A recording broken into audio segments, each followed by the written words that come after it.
the light on, guys. Good evening, everybody, and welcome to my YouTube channel. My name is Crystal, and it is Monday evening. Alexa, what's the time, please? The time is 6:03 p.m.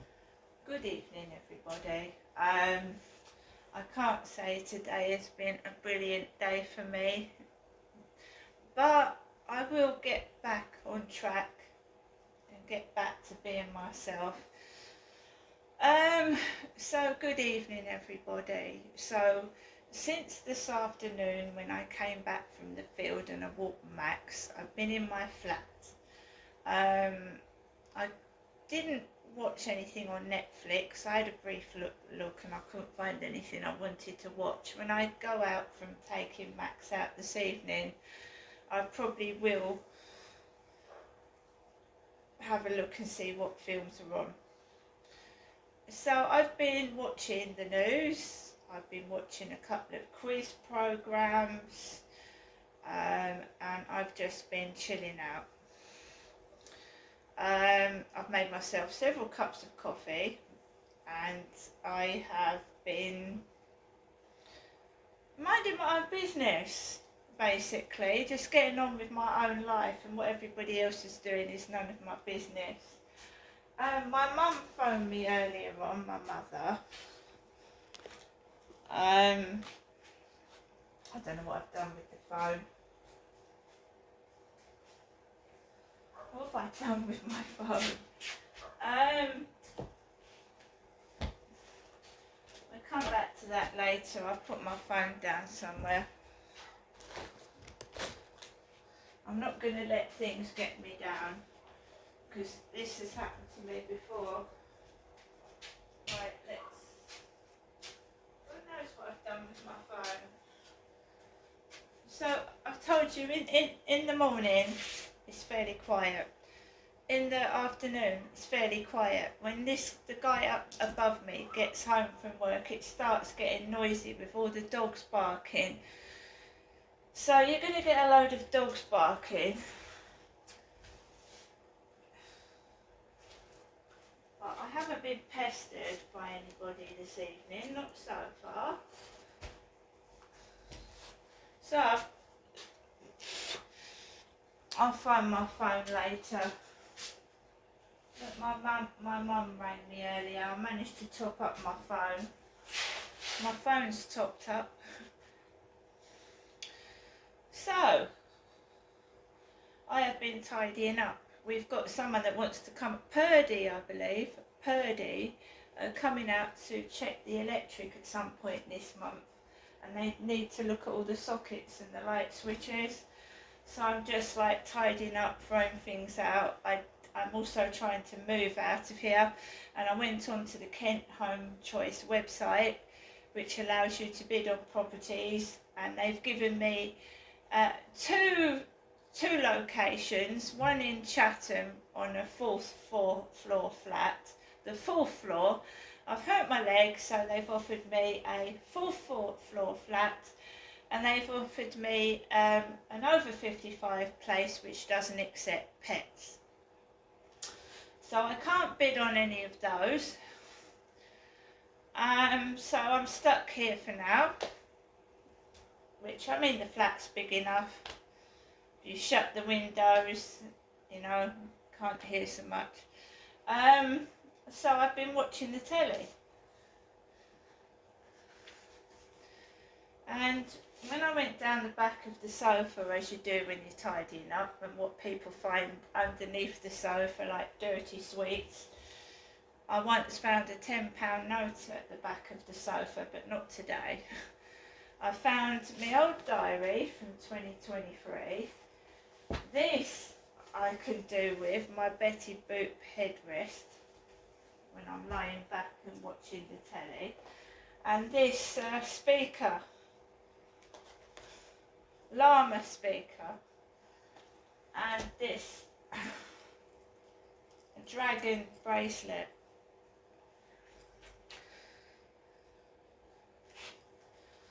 Right, so the diary from 2023.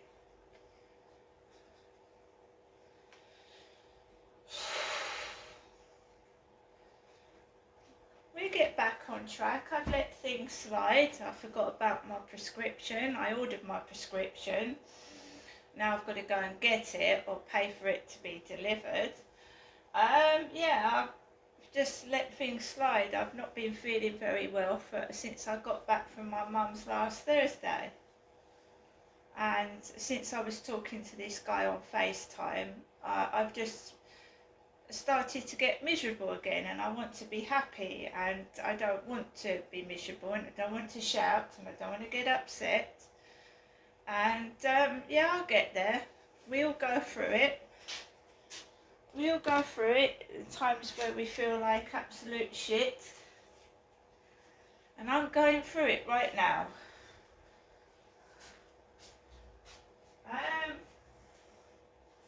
So I haven't listened to the radio for a bit. Alexa, LBC Radio. LBC London from Global Player. Holding up Trump and you know, people selling Trump's blood as a kind of miracle cure, all sorts of strange stuff by our standards is already happening. Yeah, I mean, I think, you know, you can see, I'm from Canada, so I'm also from a parliamentary democracy, and in parliamentary democracy, everyone elected is a servant of the crown. When Americans elect a president, he becomes or he or she technically becomes an icon of the national identity. And so the presidency has a national identity function that simply, you know, Keir Starmer and Rishi Sunak would never have. That's why when Rishi Sunak gave that speech, you know, when he said we're all in the same party, that speech, which was a very moving speech to me as someone who studies American political chaos, because that's exactly what the American political system does not allow. There is a fundamentally a lack of consensus reality in the United States, and that means that the political system essentially doesn't have a unified basis, right? And that's why not everyone, they are not on the same team. They have different concepts of freedom, they have different concepts of America, and they are fighting it out for those very powerful symbolic ideas on a fundamental level, which I don't think happens in Britain or Canada. No, indeed. A dispatch from the front line, nevertheless, of political chaos. Stephen Marsh, author of The Next Civil War, thank you very much for talking to me tonight. I've also been speaking to the hugely experienced US pollster, Frank Luntz, at this difficult time for America. I wanted to hear what he thought about just how perilous the situation is. I think we're seeing the crack up of democracy as we know it. It's reached a breaking point, and democracies do break. I don't think a civil war is necessarily the outcome, because Americans don't, it's more than a century ago that the country actually went to war against itself. It's not part of the American psyche to do that. That said, we're angrier now than we've ever been. We're more distrusting than we've ever been. Our institutions have less credibility than ever before, and those who run those institutions have less credibility than ever before. So I don't think the result will be a civil war, but I do see that democracy is in tremendous peril, and I think it's going to get worse before it gets better. And in this democracy in peril, you now have effectively different Republican and Democratic tribes who live apart, who don't communicate with each other, who don't sit down with each other, who don't talk across the table or across the town square to each other. And, of course, you have a country where there are more guns than there are people. There's nothing I disagree with. In fact, I can give you polling numbers behind it. Almost half of Americans have written someone out of their life because they disagree with them over politics. Almost half of Americans are now afraid to express their point of view out of fear of being canceled. These First Amendment rights are at the core of what democracy is all about, and yet more and more Americans feel like they can't practice them. They're fearful of their neighbors. They're fearful even of their family. And one more point on that, Thanksgiving is an important holiday in America. 20% of Thanksgiving dinners broke apart last year because of a disagreement over politics. So you're dead on with your analysis We just may have a disagreement about what the actual outcome of that will be. Well, I hope we do, because the argument I've been hearing is such a grim one. But can I ask how you see the attempted assassination of President Trump playing out politically? He appeared to be already exploiting it in a very clever and very effective way. Well, I don't call it exploiting it when you're bleeding from the ear. Yeah. And you're telling people who just want you being shot that you put your fist in the air and you say fight. That's not exploiting. That's making a statement. And you know that you and I have had conversations about Trump and Biden, and that I do not consider myself an ally of his. But the fact is, in the middle of this horrific incident, that he's giving the audience confidence that there's a reason why people were running and screaming, that they felt safe and secure. And there's actually still more doubt about the Biden campaign and Joe Biden himself and his capability than there is Donald Trump. I give Trump props for his willingness to stay. He would not have left, even bleeding. If the Secret Service had not forced him out, he would have stayed there. This is a really incredibly tough guy. And I'm not in the habit of complimenting him. I think he deserves compliments for how he's handled the situation. Well, let me tempt you to compliment him one stage further, which was what he said afterwards, that all Americans must stand together. Was in some senses not a very Trumpian thing to say. It wasn't quite a healing thing to say, but it was, we are all ultimately on the same side. That's not really a message we have heard from Trump, and it might be the message which carries him into a big victory at the end of this year. So I think you got it exactly right, and I'm going to be listening to every word on Thursday night. I've heard the reports, I've been told it directly, that Trump has thrown out his original speech and that they're redrafting it to make that appeal. If Donald Trump appeals for unity, if he stands up there and says, let's all work together, side by side, roll up your sleeves and let's get it done, I don't see how Joe Biden beats him, because that takes Joe Biden's message and places it in someone who has more strength, more directness, and even wounded, he's still fighting for the country. I've never said this before. This is so out of my character, but it's this is where we are right now. And we were talking, I should explain, you're in an airport and we can hear some of the announcements behind you, which is absolutely fine. But we were talking, you're on your way to Milwaukee to the convention. We were talking about Joe Biden a second ago. Do you think there's any part of this? Joe Biden is clearly a very stubborn man and determined to carry on. Do you think there's any part of this event which might make him think again? Yes, because he wants to have a good life. He's still got years left with his wife and his son and his family that he cares about. He still has the ability to serve the country, which is what he wants to do. And I'm not going to call him stubborn, because I think he's earned this. That said, I don't believe he'd be the best candidate. So basically, I'm making everybody angry with me in this interview. I don't believe he'd be the best candidate. I believe that he's a lot to accomplish over the next 6 months, a lot to get done that he wants to get done and that he can get done.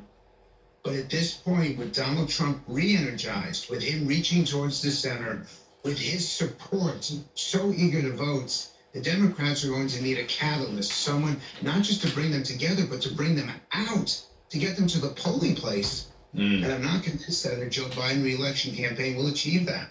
Is there anyone you can think of who could possibly motivate the Democrats? Yes, I'll give you 3 people, and I'm going to give your listeners a chance to write them down. Mitch Landrieu, the former mayor of New Orleans, a spokesman for the Biden campaign, an incredible campaigner, a very personal, successful individual as mayor, as lieutenant governor, and just the best retail politician I've ever met. Cory Booker, the senator from New Jersey, an incredible personal story, took a city, Newark, that was on its knees and brought it back to its feet, and a brilliant speaker. And the third is Wes Moore, the governor of Maryland, who's already dealt with a national tragedy, the bridge being knocked over in Baltimore Harbor. He's been governor for a couple of years. These are 3 Democrats that could step in and energize the party But the truth is, they will not get the chance to do so unless and until Joe Biden decides himself to step aside. All right, everybody listening, remember those names. Frank Luntz, thank you very much indeed for talking to LBC tonight. And obviously, I'd like to hear from you as well. Do you think that events of the weekend have made a second Trump presidency more likely? Text me on 84850 or email mar@lbc.co.uk. Coming up, we're going to look ahead to the King's speech to Parliament when the government is focusing on housing in particular. You're listening to Tonight with Andrew Marr, and the time now is 6:18. This is LBC. So guys, I am going to make myself another cup of coffee, then I'm going to take Max out for a walk later, and I am going to continue to be by myself and not be bullied into sexual activity I don't want to engage in, because that's all that's been happening, or being forced to be someone I'm not. I'm a quiet person. I always have been, and it's my mum that's always been outgoing and talks to everybody, not me. All I wanted in this life was, like most girls do when they're young, that is to meet somebody, get married, have children, and live happily ever after. Unfortunately for me, I got married, I had children, and I unfortunately got divorced. So I tried to form other relationships. It hasn't worked out. I just get men that are after using me for sex or something even worse, and I'm just done with it. I'm done with it. So I'm getting on with my life. I just, what you do when you're on your own in the flat, watch TV, listen to music, get on with my household chores, read books, and that's it. And I'm quite happy that way. I'd rather be quiet in my flat and getting on with life than being involved in dirty goings on. See you later.